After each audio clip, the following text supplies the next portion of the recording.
بسم اللہ الرحمن الرحیم الصلاۃ والسلام علیک یا رسول اللہ وعلی آلک واصحابک یا حبیب اللہ الصلاۃ والسلام علیک یا نبی اللہ وعلی آلک واصحابک یا نور اللہ۔ فرمان مصطفیٰ صلی اللہ علیہ وآلہ وسلم، جس نے مجھ پر ایک بار درود پاک پڑھا اللہ حضور سے اس پر 10 رحمتیں بھیجتا ہے۔ صلو علی الحبیب صلی اللہ تعالی علی محمد صلی اللہ علیہ وآلہ وسلم۔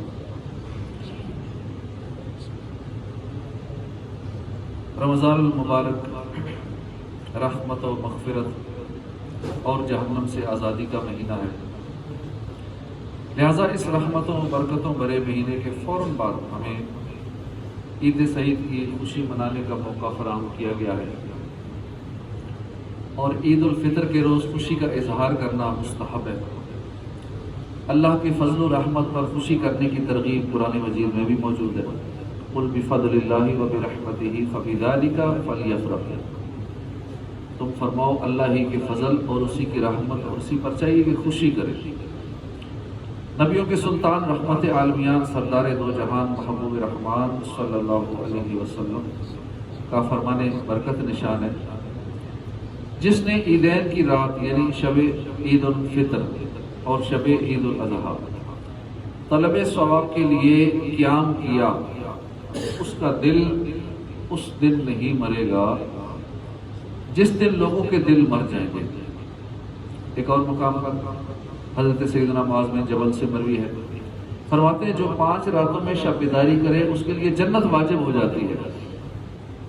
ذوالحجہ شریف کی 8ویں 9ویں 10ویں رات، 3 راتیں تو یہ ہو گئی، 4تھی عید الفطر کی رات اور 5ویں شعبان کی 15ویں رات یعنی شب برات۔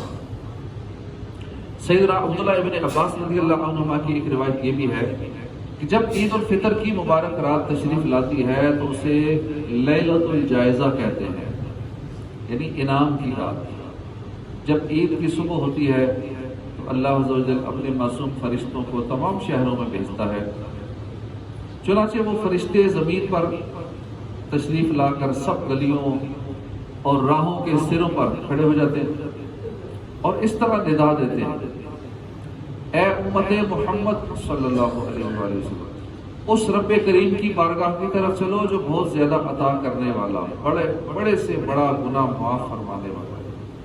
پھر اللہ اپنے بندوں سے یوں مخاطب ہوتا ہے، اے میرے بندو، مانگو کیا مانگتے ہو؟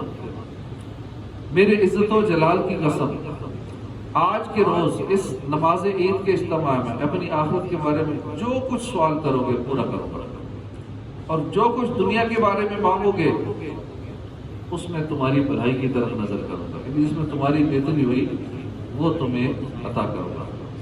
میری عزت کی قسم، جب تک تم میرا لحاظ کرو گے میں بھی تمہاری خطاؤں کی پردہ پوشی کروں گا۔ میری عزت و جلال کی قسم، میں تمہیں حد سے بڑھنے والوں کے ساتھ رسوا نہ کروں گا، یعنی مجرموں کے ساتھ تمہیں رسوا نہ کروں گا۔ بس اپنے گھروں کی طرف مغفرت یافتہ لوٹ جاؤ، تم نے مجھے راضی کر دیا، میں بھی تم سے راضی ہو گیا۔ غور فرمائیے، عید الفطر کا دن کتنا اہم ترین دن ہے۔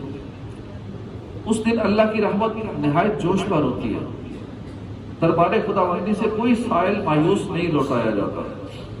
ایک طرف اللہ کے نیک بندے اللہ کی بے پایہ رحمتوں اور بخششوں پر خوشیاں منا رہے ہوتے ہیں، تو دوسری طرف مومنوں پر اتنی کرم نوازیاں دے کر شیطان آگ کا گولا ہو رہا ہوتا ہے۔ شیطان کو غصہ آ رہا ہوتا ہے کہ اتنا کرم کیوں ہو رہا ہے، یہ بخشے جا رہے ہیں، مغفرت ہو رہی ہے۔ چنانچہ سیدنا وہب بن منبہ فرماتے ہیں کہ جب یہ عید آتی ہے شیطان چلا چلا کر روتا ہے، اس کی بدحواسی دیکھ کر تمام شیاطین اس کے گرد جمع ہو کر پوچھتے ہیں، اے آقا آپ کیوں غضبناک ہیں، اداس ہیں؟ وہ کہتے ہیں افسوس، اللہ نے آج امت محمد کو بخش دیا، لہذا تم انہیں لذات نفسانی میں، نفسانی خواہشات میں، لذات میں مشغول کر دو۔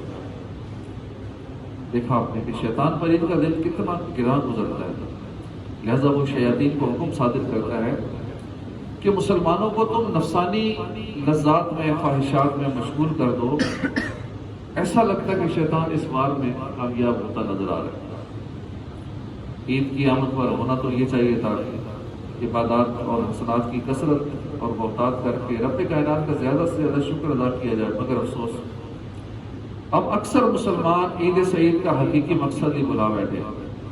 واہ حسرتا، اب تو عید منانے کا انداز یہ ہو گیا ہے کہ بیہودہ نقش و نگار بلکہ جاندار کی تصاویروں والے بھڑکیلے کپڑے پہنے جاتے ہیں۔ بخاری شریف میں ہے کہ جس کپڑے پر جاندار کی تصویر ہو اسے پہن کر نماز پڑھنا مکروہ تحریمی ہے۔ نماز کے علاوہ بھی ایسا کپڑا پہننا ناجائز ہے۔ رقص و سرور کی محفلیں گرم کی جاتی ہیں، گناہوں بھرے میلوں، گندے کھیلوں، ناچ گانوں، فلم ڈراموں کا اہتمام کیا جاتا ہے۔ جی کھول کر وقت اور دولت دونوں کو خلاف سنت اور شریعت افعال میں برباد کیا جاتا ہے۔ افسوس اب اس مبارک دن کو کس قدر غلط کاموں میں گزارا جانے لگا ہے۔ ان خلاف شرع باتوں کے سبب ہو سکتا ہے یہ عید سعید ناشکروں کے لیے یوم وعید بن جائے۔ للہ اپنے حال پر رحم کیجیے، فیشن پرستی، فضول خرچی سے باز آ جائیے۔ اللہ نے فضول خرچوں کو قرآن پاک میں شیطانوں کا بھائی قرار دیا۔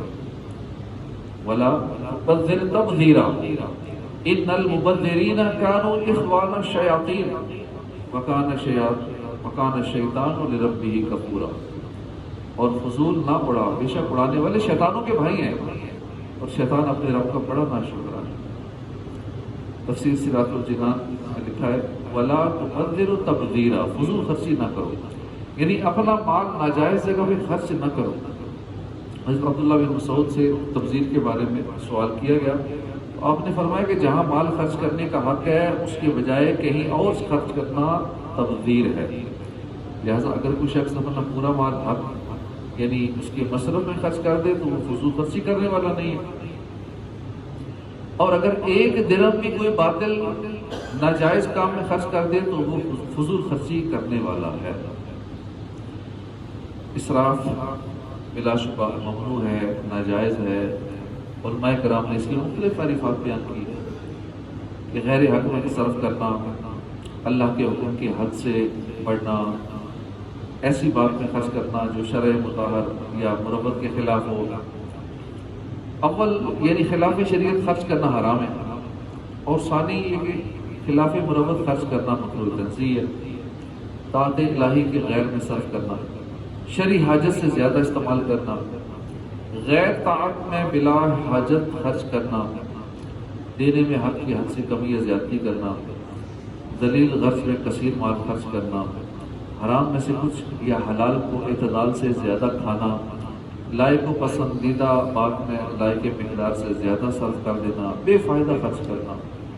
اعلیٰ حضرت امام احمد رضا خان کی تعریفات کو ذکر کرنے اور ان کی تحقیق و تفصیل بیان کرنے کے بعد فرماتے ہیں کہ ہمارے کلام کا ناظر یعنی نظر کرنے والا خیال کر سکتا ہے کہ ان تمام تعریفات میں سب سے جامع اور مانع اور واضح تر تعریف اول ہے، کیوں نہ ہو کہ یہ اس عبداللہ کی تعریف ہے جسے رسول اللہ صلی اللہ علیہ وسلم علم لٹری فرماتے ہیں، جو خلفائے اربعہ کے بعد تمام جہان سے علم زائد اور ابو حنیفہ جیسے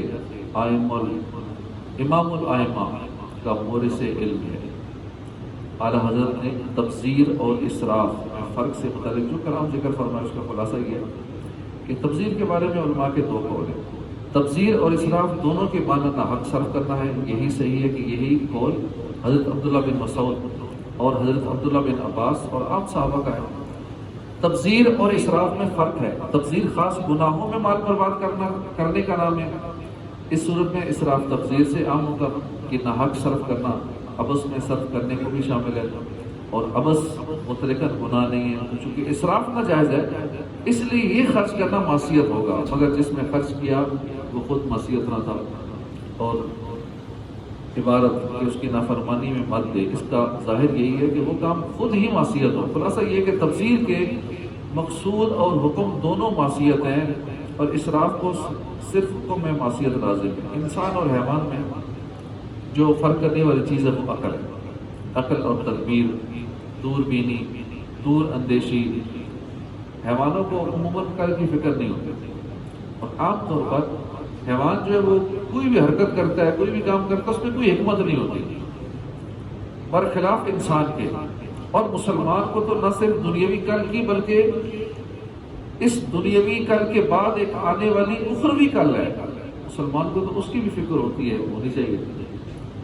یقیناً سمجھدار انسان وہی ہے، بلکہ حقیقت انسان ہی وہی ہے جو اخروی کل یعنی آخرت کی بھی فکر کرے، حکمت عملی سے کام لے، اس فانی زندگی کو غنیمت جانتے ہوئے باقی آخرت کے لیے کوئی انتظام کر لے۔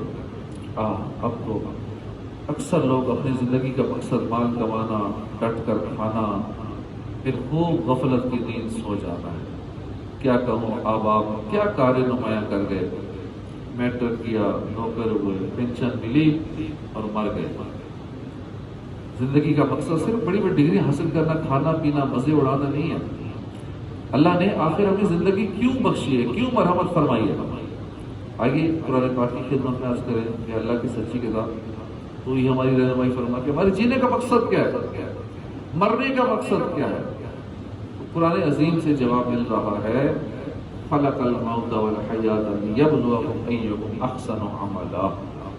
موت اور زندگی پیدا کی کہ تمہاری جانچ ہو، دنیاوی زندگی میں تم میں کس کا کام زیادہ اچھا ہے۔ یعنی اس موت اور زندگی کو اس لیے پیدا کیا تاکہ آزمایا جائے کہ اس دنیا کی زندگی میں کون زیادہ فرما بردار ہے، کون مخلص ہے۔ اللہ پاک ہمیں آخرت کی تیاری کرنے کی توفیق عطا فرمائے۔ اللہ کے عذاب کا عمل کا ارتکاب کر کے یوم عید کو اپنے لیے یوم وعید نہ بنائیے۔ یاد رکھیے، لیس العید لمن لبس الجدید انما العید لمن خاف الوعید۔ یعنی عید اس کی نہیں جس نے نئے کپڑے پہن لیے، عید تو اس کی ہے جو عذاب الہی سے ڈر کے۔ آج کل کوئی لوگ صرف نئے کپڑے پہننے کو، اچھے اچھے کھانے کھانے کو لوگ عید سمجھ بیٹھے ہیں۔ معاذ اللہ، یہ عید نہیں ہے۔ کپڑے پہنے، موج مستی کی، گھوما پھرا، ٹائم ضائع کیا، مال ضائع کیا، سمجھا یہ عید ہوگی۔ ذرا غور تو کیجیے، ہمارے بزرگان دین بھی تو آخر عید مناتے ہیں، اگر ان کا انداز ہی نرالا ہے، دنیا کی لذتوں سے کوسوں دور بھاگتے رہے، ہر حال میں نفس کی مخالفت کرتے رہے۔ سیدنا ذوالنون مصری رحمۃ اللہ علیہ نے 10 برس تک کوئی لذیذ کھانا تناول نہ فرمایا، نفس چاہتا رہا، آپ نفس کی مخالفت کرتے رہے۔ ایک بار عید مبارک کی مقدس رات کو دل نے مشورہ دیا کہ کل عید ہے، کہ چلو کوئی لذیذ چیز کھا لیتے ہیں، کیا حرج ہے۔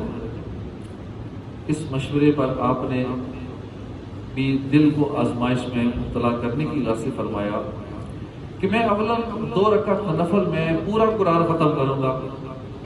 اے میرے دل، اگر تو نے میرا ساتھ دیا، 2 رکعتوں میں پورا قرآن پاک ختم کرنے دیا، تو میں تمہاری بات مان جاؤں گا، پھر تمہارا مطالبہ پورا کر دیا جائے گا۔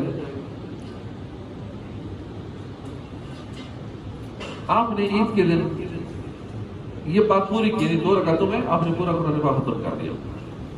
عید کے دن لذیذ کھانا منگوایا، نوالا اٹھا کر منہ میں ڈالنا ہی چاہتے تھے کہ بے قرار ہو کے رکھ دیا، نہ کھایا۔ لوگوں نے اس کی وجہ پوچھی، یہ آپ نے کیا کیا؟ آپ نے فرمایا کہ جس وقت میں نوالا منہ کے قریب لایا تو میرے نفس نے کہا، دیکھا میں آخر اپنی 10 سال پرانی خواہش پوری کرنے میں کامیاب ہو گیا نا۔ میں نے اسی وقت نوالا رکھ دیا کہ نہیں، کامیاب نہیں ہونے دوں گا۔ یوں اللہ والے نفس کی مخالفت کرتے تھے۔ آپ نے کہا ہرگز آخر تجھے لذیذ کھانا نہیں کھانے دوں گا۔ تو کہتا ہے نفس کی خواہش پوری ہو گئی تیری، 10 سال لذیذ چیز نہیں کھائی، دیکھا میں نے آخر کر کھلائی دی نا، ٹھیک ہے 2 رکعت میں قرآن ختم کیا، اس شرط کے بدلے یہ کام کر دیا۔ آپ نے کھانا رکھ دیا، آپ نے لذیذ کھانا کھانے کا ارادہ ترک کر دیا۔ اتنے میں ایک شخص لذیذ کھانے کا طبق اٹھا کر حاضر ہوا، عرض کی حضور یہ کھانا میں نے رات اپنے لیے تیار کیا تھا، جب سویا تو قسمت انگڑائی لے کر جاگ اٹھی، خواب میں تاجدار انبیاء صلی اللہ علیہ وسلم کی زیارت کی سعادت حاصل ہوئی، میرے پیارے پیارے میٹھے میٹھے آقا صلی اللہ علیہ وسلم نے مجھ سے فرمایا اگر تو کل قیامت کے روز بھی مجھے دیکھنا چاہتا ہے تو یہ کھانا ذوالنور مصری کے پاس لے جا اور ان سے جا کے کہہ دینا کہ حضرت محمد بن عبداللہ بن عبد المطلب فرماتے ہیں دم بھر کے لیے نفس سے صلح کر لو اور چند نوالے اس لذیذ کھانے سے کھا لو۔ ذوالنور مصری جھوم اٹھے جب اپنے آقا کا پیغام سنا، کہنے لگے میں فرما بردار ہوں، میں فرما بردار ہوں، اور پھر لذیذ کھانا کھایا۔ رب ہے معطی، یہ ہے قاسم، رزق اس کا ہے کھلاتے گا، ٹھنڈا ٹھنڈا میٹھا میٹھا پیتے ہم ہیں پلاتے گا۔ اس میں کوئی شک نہیں کہ عید کے دن غسل کرنا، نئے دھلے کپڑے پہن لینا، عطر لگانا مستحب ہے۔ یہ مستحبات ہمارے ظاہری بدن کی صفائی اور زینت سے متعلق ہے، لیکن ہمارے ان صاف اجلے اور نئے کپڑوں اور نہائے ہوئے خوشبو ملے ہوئے جسم کے ساتھ ساتھ ہماری روح پر بھی، ہم پر بھی، ہمارے ماں باپ سے بھی زیادہ مہربان خدائے رحمان عز و جل کی محبت اور اطاعت اور امت کے غمخوار دو جہاں کے تاجدار صلی اللہ علیہ وسلم کی الفت اور سنت سے خوب سجی ہوئی ہونی چاہیے۔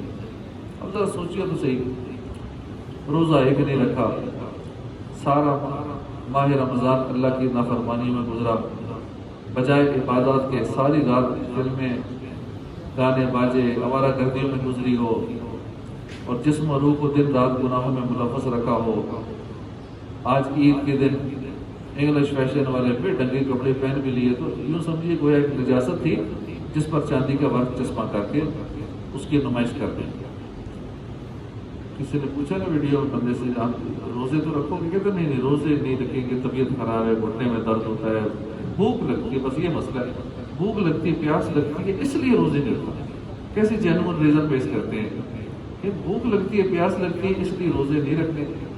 اچھا آپ تراویح تو پڑھیں گے؟ نہیں تراویح تو نہیں پڑھ سکتے، گھٹنے میں درد ہوتا ہے، امام صاحب بڑی لمبی قرات کرتے ہیں، وہ تراویح نہیں پڑھیں گے۔ اچھا پھر آپ افطاری تو کریں گے؟ ہاں افطاری کیوں نہیں کریں، ہم کو کافر تھوڑے، افطاری تو کریں گے، روزہ ہے کہ نہیں رکھنا؟ ایسے بھی ہے ہمارے معاشرے میں، سارے دن چھوٹے لگاتے رہے، عید والے صحیح عید منا رہے خوش ہو کے، جیسے سارا مہینہ انہوں نے عبادت کی ہے۔ سرکار کی محبت سے سرشار دیوانوں، سچی بات یہ ہے عید ان خوش بخت مسلمانوں کی ہے جنہوں نے رمضان کو روزوں، عبادتوں، تلاوت قرآن، ذکر و اذکار میں گزارا، کیونکہ عید ان کے لیے اللہ کی طرف سے مزدوری ملنے کا دن ہے۔ ہمیں تو اللہ سے ڈرتے رہنا چاہیے کہ ہم تو اس ماہ محترم کا حق ہی ادا نہیں کر سکے۔ حضرت علامہ مولانا مفتی عبد المصطفیٰ اعظمی فرماتے ہیں عید کے دن چند حضرات سیدنا فاروق اعظم کے مکان عالیشان پر حاضر ہوئے تو دیکھا سیدنا فاروق اعظم اندر کمرے میں رو رہے ہیں ہزاروں کے ساتھ عید والے دن۔ لوگوں نے حیران ہو کر عرض کیا یا امیر المومنین آج تو عید کا دن ہے، آج تو خوشیاں منانے کا دن ہے، یہ رونا کیسا؟ آپ نے آنسو پوچھتے ہوئے فرمایا ھذا یوم العید وھذا یوم الوعید، کہ یہ عید کا دن بھی ہے، یہ وعید کا دن بھی ہے۔ جس کے نماز روزے قبول ہو گئے بلا شبہ اس کے لیے عید کا دن ہے، لیکن جس کے نماز روزے رد کر کے اس کے منہ پہ مار دیے گئے یہ اس کے لیے وعید کا دن ہے۔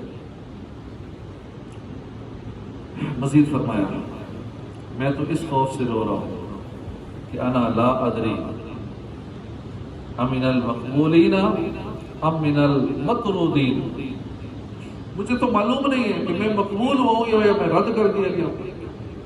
عید کے دن عمر یہ رو رو کر بولے نیکوں کی عید ہوتی ہے۔ اللہ اکبر، ذرا سوچئے، غور فرمائیے کہ وہ فاروق اعظم جن کو مالک جنت صلی اللہ علیہ وسلم نے دنیا میں جنت کی گارنٹی دی، وہ فاروق اعظم عید والے دن رو رہے ہیں، جن کو پتہ ہے کہ میں جنتی ہوں، وہ یہ کہہ رہے ہیں کہ پتہ نہیں میری عبادت قبول ہوئی ہے یا نہیں۔ ان کے خوف و خشیت کا یہ عالم ہے، اور ہم جیسے نکمے باتونی لوگوں کی یہ حالت ہے، نیکی کے نور کے نقطے تک پہنچ نہیں پاتے، اور خوش فہمی ایسی ہے کہ ہم جیسا نیک آدمی کوئی نہیں، ہم جیسا کوئی پارسا کوئی نہیں۔ اس رقت انگیز حکایت سے ان لوگوں کو خصوصاً درس حاصل کرنا چاہیے جو اپنی عبادت پر ناز کرتے ہوئے پھولے نہیں سماتے اور بلا مسئلہ شرعی اپنے نیک اعمال کا ذکر کرتے ہیں. میں نے اتنے حج کیے، وہ فلاں برتن میں کھانا لو جو میں تیسری بار حج کرنے گیا تھا، تو مقصد ہوتا ہے کہ ذرا پتہ چلے کہ تیسرا حج بھی کیا. اپنی نیکیوں کا اعلان کرتے ہیں، ڈنڈورا پیٹتے ہیں سوشل میڈیا پہ. آج کل اخبارات والا دور ختم ہوتا جا رہا ہے. سوشل میڈیا پہ تصاویر عام کرتے ہیں، وائرل کرتے ہیں کہ دیکھو جی ہم نے یہ کام کیا، ہم لوگوں کو افطاریاں کرواتے ہیں، ہم تو یہ نیک کام کر رہے ہیں. ان کا ذہن کس طرح بنایا جائے، ان کو اخلاص نیت کی سوچ کس طرح فراہم کی جائے، کس طرح باور کرایا جائے کہ اپنی نیکیوں کا اعلان کرنے میں ریاکاری کی آفت میں پڑنے کا شدید خدشہ ہے. اپنے فوٹو چھپانا اور پھر نمائش کرنا، اللہ پاک ریاکاری کی تباہکاری، میں کی مصیبت اور انانیت والی آفت سے ہم سب مسلمانوں کو محفوظ کرنا. سیدنا فاروق اعظم نے ایک مرتبہ عید کے دن اپنے شہزادے کو پرانی قمیص پہنے دیکھا. دیکھیں وقت کے بادشاہ ہیں، خلیفہ ہیں اور اتنی بڑی سلطنت کے سربراہ ہیں، بیٹے نے پرانی قمیص پہنی. آپ نے بیٹے کی قمیص دیکھی کہ شہزادے کا کیا حال ہے، آپ رو پڑے قمیص دیکھی. بیٹے نے عرض کی پیارے ابا جان کیوں رو رہے؟ فرمایا میرے لال مجھے اندیشہ ہے کہ آج عید کے دن جب اور لڑکے تم اس قمیض میں دیکھیں گے کہیں گے کہ امیر المومنین کا بیٹا اور اس نے یہ کپڑے پہن رکھے، کہیں تمہارا دل نہ ٹوٹ جائے. بیٹے نے جواباً عرض کیا دل تو اس کا ٹوٹے جو رضا الہی کے کام میں ناکام رہا ہو، یا جس نے ماں یا باپ کی نافرمانی کی ہو. مجھے امید ہے کہ آپ کی رضامندی کے طفیل اللہ بھی مجھ سے راضی ہو جائے گا. یہ سن کر فاروق اعظم نے اپنے شہزادے کو گلے لگا لیا اور اس کے لیے دعا کی. اسی طرح عمر بن عبدالعزیز یہ بھی اپنے وقت کے بادشاہ، ان کی خدمت میں عید سے ایک دن پہلے آپ کی شہزادیاں حاضر ہوئی. بولے ابو جان عید کے دن ہم کون سے کپڑے پہنیں گے؟ فرمایا یہ کپڑے جو ہم نے پہن رکھے یہی پہنوں گی، دھو کے پہن لینا. کہا نہیں ابو جان ہم نئے کپڑے ہمیں بنوا دیجیے. بچیوں نے ضد کرتے ہوئے کہا. آپ نے فرمایا میری بچیوں عید کا دن اللہ کی عبادت کرنے، اس کا شکر بجا لانے کا دن ہے، نئے کپڑے پہننا ضروری تو نہیں. ابو جان آپ کا فرمانا بے شک درست ہے، لیکن ہماری سہیلیاں تانے دے گی کہ تم امیر المومنین کی بیٹیاں ہو اور عید کے روز وہی پرانے کپڑے پہن رکھے. یہ کہتے ہوئے بچوں کی آنکھوں میں آنسو آ گئے. بچیوں کی باتیں سن کر امیر المومنین کا دل بھی پسیج گیا. آپ نے وزیر مالیات کو بلایا، کہا مجھے میری ایک ماہ کی سیلری ایڈوانس دے دو. خازن نے عرض کی، وزیر خزانہ نے عرض کی حضور آپ کو یقین ہے کہ آپ ایک ماہ تک زندہ رہیں گے؟ فرمایا جزاک اللہ، بے شک تم نے صحیح بات کی. خازن چلا گیا. آپ نے بچیوں سے فرمایا پیاری بیٹیوں اللہ رسول کی رضا پر اپنی خواہش کو قربان کر دو. تو ٹھیک ہے پرانے کپڑوں میں عید کر دو، نئے ضرور نہیں. اللہ رب العزت کی ان پر رحمت ہو، ان کے صدقے ہماری بے حساب مدد کرو. یہ تھی اللہ والوں کی اور غوث اعظم جو ولیوں کے سردار ہیں، اللہ کے مقبول بندوں کی ایک ایک ادائی نرالی ہوتی ہے. الحمدللہ ہمارے غوث پاک کی شان بڑی عرفہ و اعلیٰ ہے. اس کے باوجود ہمارے لیے کیا چیز پیش فرما رہے ہیں کہ خلق گوید کے فردا روز عید است، خوشی در روح ہر مومن پدید است، درا روزے کے با ایمان بمیرم میرا در ملک خود آ روز عید است. لوگ کہہ رہے ہیں کل عید ہے، کل عید ہے، سب خوش ہیں، لیکن میں تو جس دن ایمان سلامت لے کر دنیا سے گیا میرے لیے تو عید کا دن وہ والا ہو. سبحان اللہ، کیا شان تقویٰ ہے. اتنی بڑی شان کہ اولیاء کرام کے سردار اور اس قدر تواضع اور ان کے ساتھ اس میں ہمارے لیے عبرت ہے. ہمیں سمجھایا جا رہا ہے کہ خبردار ایمان کے معاملے میں غفلت نہ کرنا، ہر وقت ایمان کی حفاظت کی فکر میں لگے رہنا، کہیں ایسا نہ ہو کہ تمہاری غفلت اور معصیت کے سبب ایمان کی دولت تمہارے ہاتھ سے نکل جائے۔ سیدنا شیخ نجیب الدین متوکل حضرت سیدنا شیخ بابا فرید الدین گنج شکر کے بھائی تھے اور خلیفہ ہیں۔ آپ کا لقب متوکل ہے۔ آپ 70 برس شہر میں رہے اور کوئی ذریعہ معاش ظاہری طور پہ نہ ہونے کے باوجود اہل و عیال نہایت اطمینان سے زندگی بسر کرتے رہے۔ ایک بار عید کے دن آپ کے گھر میں بہت سے مہمان جمع ہو گئے، گھر میں کھانے پینے کا کوئی سامان نہیں تھا۔ آپ بالا خانے پر گئے، یاد الہی میں مشغول ہو گئے، دل ہی دل میں کہہ رہے تھے آج عید کا دن ہے، میرے گھر مہمان آئے ہوئے ہیں۔ اچانک ایک شخص چھت پر ظاہر ہوا، اس نے کھانوں سے بھرا ہوا ایک خوان پیش کیا اور کہا اے نجیب الدین، تمہارے توکل کی دھوم فرشتوں میں مچی ہوئی ہے اور تمہارا حال ایسا کہ تم ایسے خیال میں مشغول ہو، یعنی تم کھانا طلب میں مشغول ہو۔ آپ نے فرمایا حق تعالیٰ خوب جانتا ہے کہ میں اپنی ذات کے لیے نہیں، میں صرف مہمانوں کی وجہ سے متوجہ ہوں۔ سیدنا نجیب الدین متوکل صاحب کرامت ہونے کے باوجود انتہائی منکسر المزاج تھے۔ آپ کی انکساری کا یہ عالم تھا کہ ایک روز ایک فقیر بہت دور سے ملاقات کے لیے آیا، آپ سے پوچھا کیا نجیب الدین متوکل آپ ہی ہیں، یعنی توکل کرنے والا یہ آپ ہی ہیں؟ انکسارن فرمایا کہ میں تو نجیب الدین متعقل ہوں، یعنی میں تو بہت زیادہ کھانے والا ہوں۔ اللہ کی ان پر رحمت ہو، ان کے صدقے ہماری محبت۔ اللہ والوں کی ایسی عید ہوتی تھی، صحابہ کرام کی ایسی عید ہوتی تھی، کاش ہماری بھی یہی سوچ بن جائے کہ عید اس کا نام نہیں نئے کپڑے پہن لو، کھاؤ پیو، موج مستی کرو۔ سیدنا عبد الرحمن بن عمر اوزائی بیان کرتے ہیں کہ عید الفطر کی شب دروازے پر دستک ہوئی، دیکھا کہ میرا سایہ کھڑا تھا۔ میں نے پوچھا کہو بھائی کیسے آنا ہوا؟ اس نے کہا کل عید ہے لیکن خرچ کے لیے کچھ نہیں ہے، اگر آپ کچھ عنایت فرما دیں تو عزت کے ساتھ ہم عید کا دن گزار لیں گے۔ میں نے اپنی بیوی سے کہا ہمارا فلاں پڑوسی آیا ہے، اس کے پاس عید کے لیے ایک پیسہ تک نہیں ہے، اگر تمہاری رائے ہو تو جو 25 درہم ہم نے عید کے لیے رکھے ہوئے ہیں میں اسے پیش کر دوں، اللہ میں وہ دے دے گا۔ نیک بیوی نے کہا اچھا، بہت اچھا ہے۔ چنانچہ میں نے وہ سارے درہم ہمسائے کے حوالے کر دیے، وہ دیتا ہوا چلا گیا۔ تھوڑی دیر کے بعد پھر کسی نے دروازہ کھٹکھٹایا، میں نے جو ہی دروازہ کھولا ایک آدمی آگے بڑھ کر میرے قدموں پر گر پڑا، رو رو کر کہنے لگا میں آپ کے والد کا پاکا ہوا غلام ہوں، مجھے اپنی حرکت پر بہت ندامت لاحق ہوئی ہے، تو میں حاضر ہو گیا ہوں، یہ 25 دینار میری کمائی کے ہیں، آپ کی خدمت میں پیش کرتا ہوں، قبول فرما لیجیے۔ آپ میرے آقا ہیں، میں آپ کا غلام ہوں۔ میں نے وہ دینار لے لیا اور غلام کو آزاد کر دیا۔